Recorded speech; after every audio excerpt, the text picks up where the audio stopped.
to be like Russell and have my notes because I have a quote at the end as well. Can you hear me okay? Yeah. Okay. It's wonderful to be here. Thank you. I feel like Touchpoint is kind of family, and there's probably another reason for that as well. But I was thinking about the talk, and last year during interviews, I think 12 interviews or so, I ended with a question. I'm sure some of you are here today that had that question. And should I do this right? Yeah, the question was, who do you think is going to win the US election? And at that time, Bernie Sanders was actually still in the running. But I was quite, thank you, I was quite horrified that of this possibility. But I was actually really curious too, just to see what you guys thought and if it was on your radar. So I think you thought I was all, it was a really crazy question, weird random question at the end. Can I take your picture and ask this question? And so welcome to Crazy Now, right?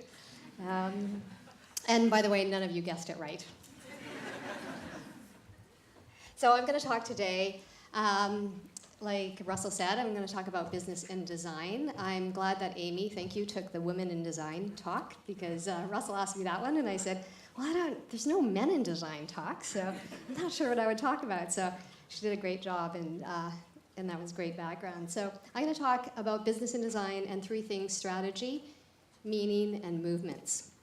Before I do that, I'll just give you a bit of background more on me. I don't maybe sound like a designer, and these guys are to blame. So these were my mentors in my last years. 2 of them were my finance profs, and 2 of them were my bosses. And we have a model called Create the Unseen, and that's because our firm, 30 years in business, running a design firm. Actually, next month is exactly 30-year anniversary. So it's making me feel quite ancient. Thank you. Especially realizing that it's longer than most of you guys have been alive. So our firm, Dossier, we've been known for creating brands, thus the Create the Unseen, brands that have not existed before. We're still busy creating a lot of beverage and alcohol brands. We've got a lot of home building products right now. I think that's a category that needs a lot of innovation. And we have finance brands, and we do some design ventures now, which is really exciting, which is taking more of a ownership in the companies we work with. And we started one company called a wine company with all of our experience, Republic, up in the corner, and it's been in the liquor stores for a few years now. And the one thing that we do, though, a lot now is we do a lot of this, feels like more consulting work. A lot of workshops, a lot of research, a lot of innovation type sessions with our clients.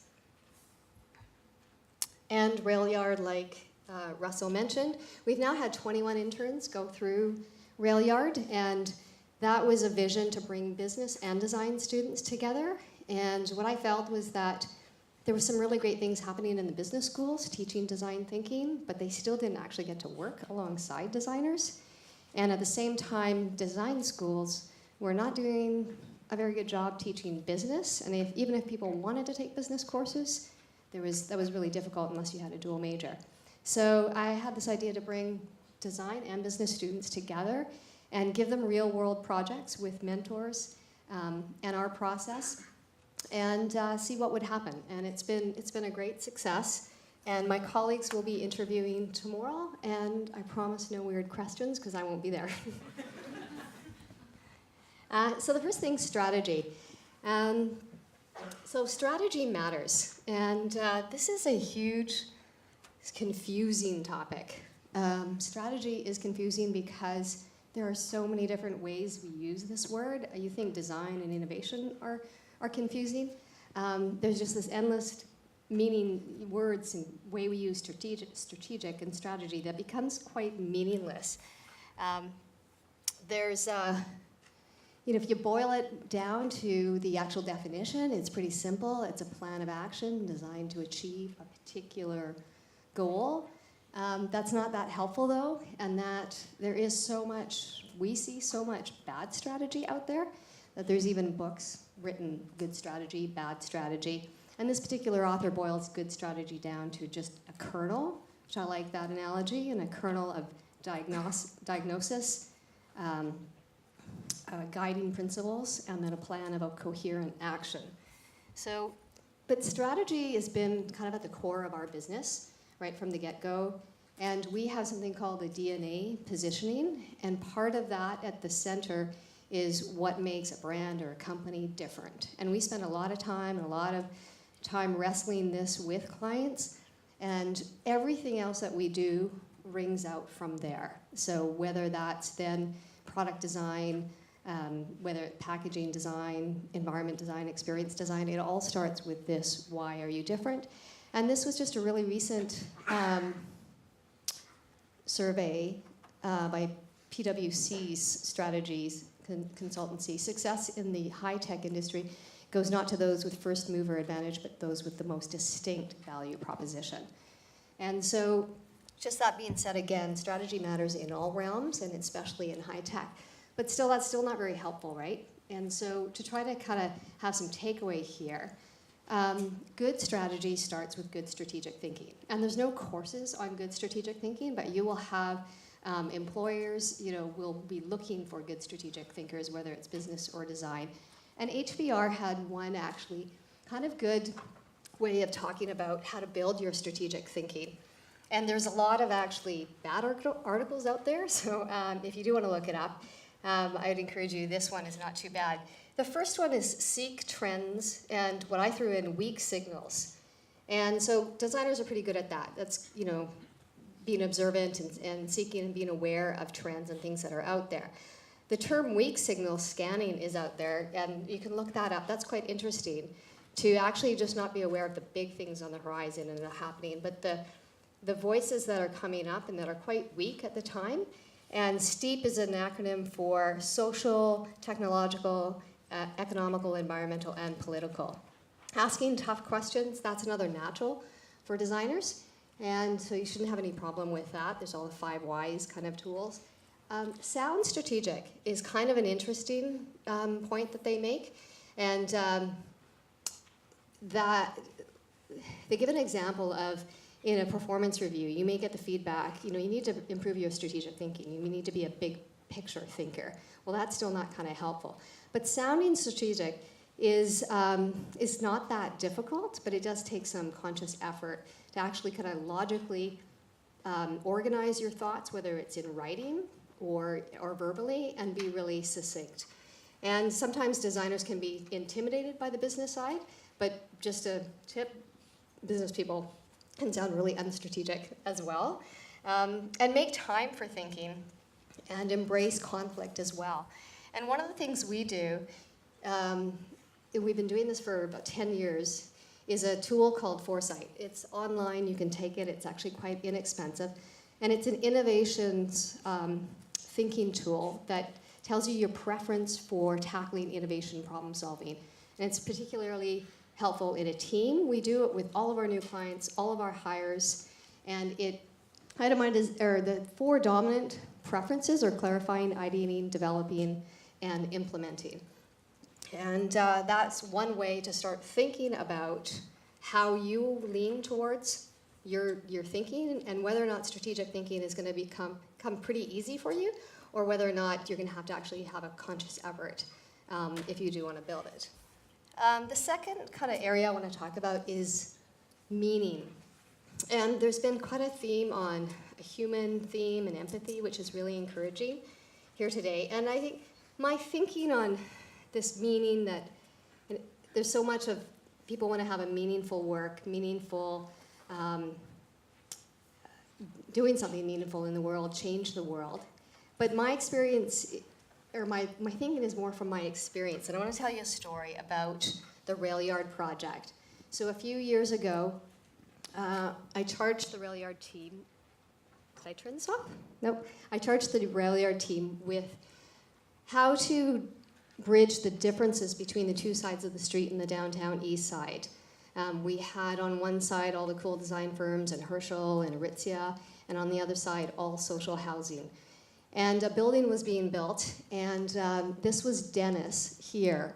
And Dennis had been homeless for almost 50 years, and this was the happiest day of his life when he moved into this building. So the Rail Yard team had organized a Hello Neighbor campaign to welcome people. But we got to know Dennis a little bit more over the time, and Dennis had been playing pool since he was 15, and he was a pool hustler. And his vision and dream was to actually have a pool school. So we enabled a pool table to be delivered to the building, and for the last 2 years, the Rail Yard interns and Dossier employees have been going over weekly and having pool school with Dennis. So meeting can happen sometimes when you're not expecting it, and it can also be like a lot smaller than you actually realized, but changing even one person's life was pretty meaningful. Movement, okay. Yeah, you like that meme? So just on being in the business 30 years, I felt like we are always so focused on what's ahead and what's coming. And I wanted to sort of take this opportunity to just kind of look back as well in from my lens. And I can't promise you that it's totally relevant, but I think sometimes it is good to look at history and be aware of history and where we came from. So when we started in the business, we were just coming out of decades of eras of the industry being called commercial art. And people were just transitioning from being called a commercial artist to a graphic designer. And our first work was actually experience design for Expo 86 and then World Expositions after that. Pretty quickly, though, computers came on the scene. And we embraced and bought our first computers, and I think our first Mac Classic was $15,000 or something astronomical and crazy, and 8 megs of RAM. The Newton we bought right away, and we actually did an app package for the Newton. At that time, there were apps, and they were sold in boxes. And so that was sort of the graphic arts kind of era. And then branding. You know, it's funny to look back and realize that branding wasn't actually a term that was used in the lexicon very much in the late 80s, early 90s. We started stumbling on and created Mike's Hard Lemonade and a lot of other brands that have endured and been really successful. And we started to see the cropping up of brand agencies and branding. And then we moved on to innovation. And I was really struck in the early 2000s hearing a quote from the Economic Forum in Davos, Switzerland, where all the big business leaders of the world meet. And they said the number of companies that are really innovative in the US can be counted on one hand. And so I thought, if the world leaders are talking about how to be innovative, there's only one place to turn to. It's the design industry.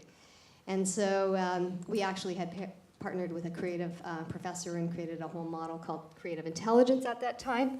And it was sort of pre the sort of design thinking. Digital design kind of came around the same time as well, that whole terminology, and website companies started popping up, and digital design firms started coming on the scene. And that, if you recognize it, is the first Facebook page in 2004. And storytelling, and we heard about storytelling today, and that's still, it just came on as the importance, and it's always going to be important. Seth Godin, and design thinking that we all know. So the last Harvard Business Review is the evolution of design thinking, and it was a professor of business that actually kind of brought design thinking to the realm of business.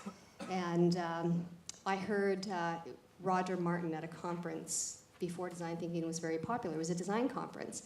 And he had said, if designers didn't wake up, the management companies were going to basically kind of eat their lunch and steal all the tools and design thinking tools of the design community. Well, they didn't kind of eat our lunch. It's still developed, but they have been swallowing up so many of the design firms. So a lot of the design firms in that association that Russell mentioned that I was involved in the US have been bought by the big management companies. And that was Roger Martin kind of predicted that, but it's not like design went away. And so that's something we're seeing. So we've had a lot of talk about human-centered design and the human aspects, which is super encouraging. We obviously all know that VR, AR, artificial intelligence is here now, but we're still grappling with, what we're going to be doing with it in the industry. The one thing I'd like to leave you with is thinking about those weak signals and what's kind of coming and on the horizon for your career. And this is something I find really encouraging, a term called moral design. That these are just in the last month, in January, there was an article in Medium, and the big headline is "Ethics isn't just for philosophers, designers need to take responsibility too." And a podcast by Anil Dash, who's a big Silicon Valley tech blogger, and it was on tech's moral reckoning, and the idea that our ethics should transcend our own personal experience, embrace the dignity of the human race. So that's one thing that I would be I'm curious about. And ethics in design. I don't even know if there are courses on ethics in design. Has anybody ever, No. Anil Dash had mentioned that's something to be, feeling like it's not a mature enough industry, but it will come. So that's encouraging. And so I'll just leave you with thinking about what Anil Dash talked about as the designer's new role in forward thinking and the strategic foresight about the discerning the decisions that you're going to make in your design career. And he gives a great example. Even the size of a box in a platform can have such an impact, the box that you put for text into. So the last thing I'm going to leave you with is a quote. You may have heard this before, but I think it's worth restating, by Stephen Hawking. "Never before has there been more innovation. Never before has it done more damage. And never before can it do so much good."